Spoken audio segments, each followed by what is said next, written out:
The President of the United States is on horseback, riding away from his own capital as fast as the animal will carry him. It is the 24th of August, 1814. Behind him, the sky is turning orange. The capital is burning. His own house is burning. The most powerful army on earth has walked into the heart of the young republic, sat down at the president's dinner table, eaten his food, and then set the building on fire. 38 years after it declared itself free, the United States is watching its capital go up in flames, and there is no army left to stop it. This is the war Americans almost never talk about. No grand cause was won. The peace treaty that ended it settled nothing at all, and yet out of this one humiliating summer, a nation that had just lost its capital found the two things every American still knows by heart: the image of a burning White House and a song written by the light of exploding bombs. The largest battle of the whole war would be fought weeks after the war was already legally over. This is how a country loses almost everything and calls it a second birth. To understand the fire, go back to the sea.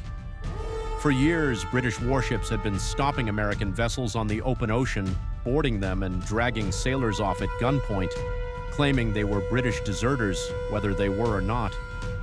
It was called impressment, and it was a knife in the pride of every port town. The battle cry became 4 words: free trade and sailors' rights. On the 19th of June, 1812, President James Madison signed a declaration of war against Great Britain, the same empire that had burned Europe's fleets and would soon finish Napoleon. America had almost no navy and barely an army. It declared war anyway. The first year was a catalog of disasters. General William Hull marched to take Canada and instead surrendered the entire fort at Detroit without a real fight, hoisting a white flag while his own soldiers begged to shoot. He was court-martialed and sentenced to death. The president spared his life, but not his name.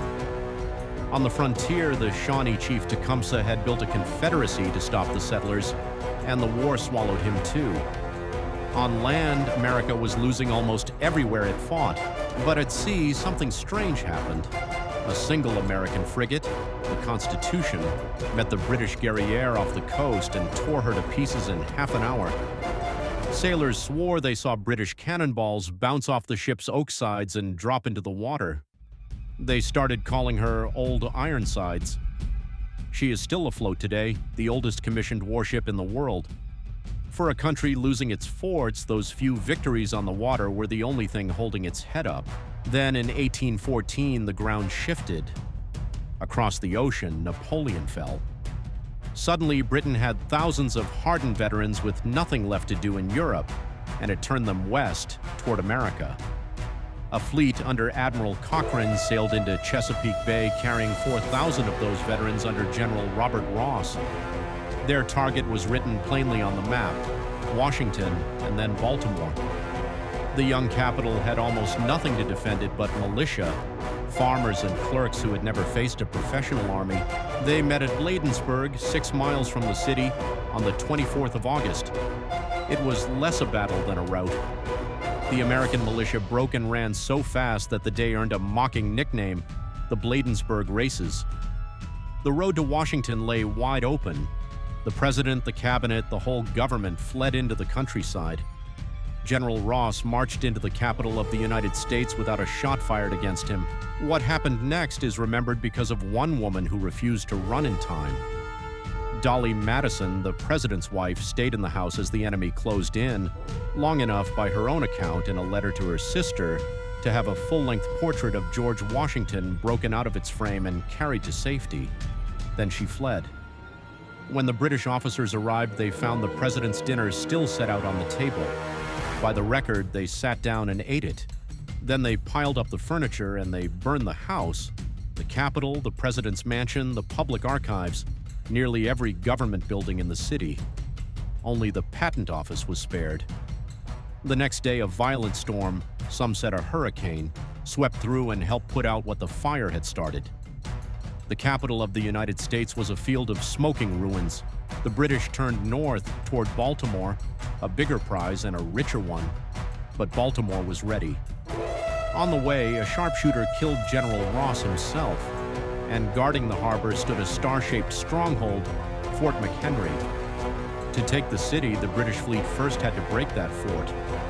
From sunrise on the 13th of September until long after midnight, the warships poured a tempest of shells and rockets onto the fort, hour after hour, through the dark. Watching it all was an American lawyer named Francis Scott Key, held on a British ship in the bay, where he had gone to negotiate a prisoner's release and been kept aboard so he could not warn the fort. All night he watched the bombs bursting over Fort McHenry, unable to tell who was winning. And when the smoke finally cleared at dawn, the enormous American flag was still flying over the walls.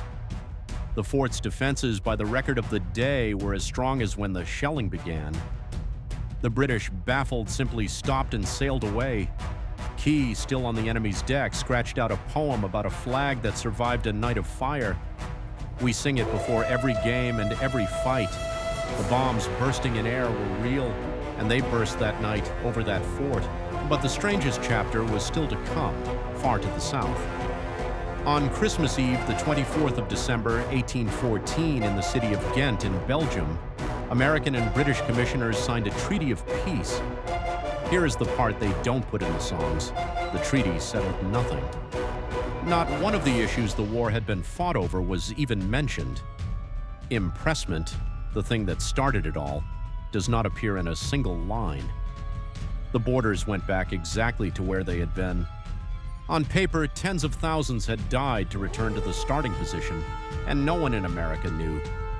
News crossed the ocean by sail, and by sail it was weeks behind. So while the ink was drying on a peace nobody had heard about, 12,000 British veterans under Sir Edward Pakenham were closing in on New Orleans.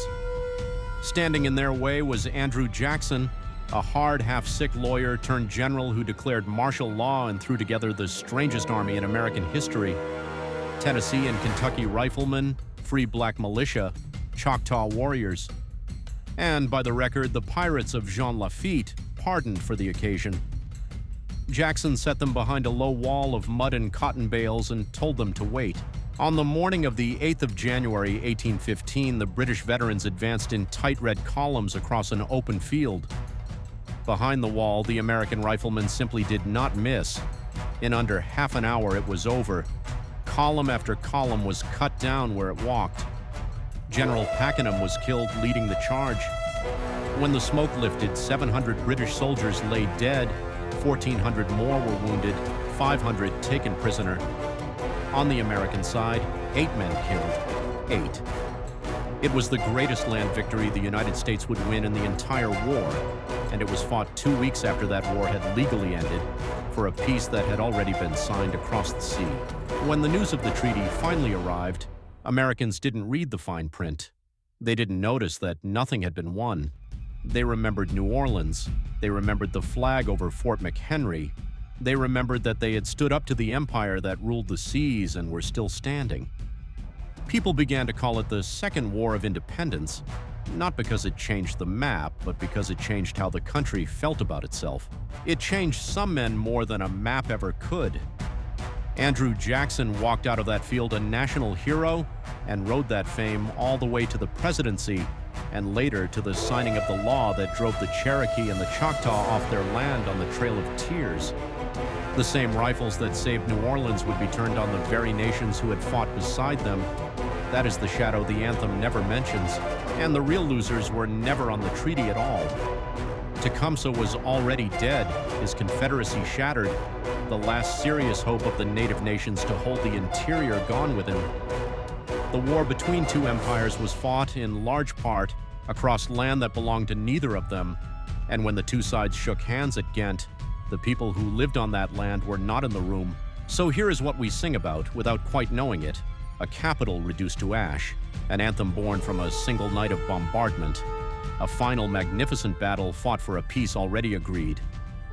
We stand for a flag that survived the rockets' red glare, but if you ask why the rockets were red over Baltimore that night, the honest answer is a war that almost no one on any side could truly say they had won. The flag was still there in the morning. The question is, what exactly it had come through, and who paid for the song.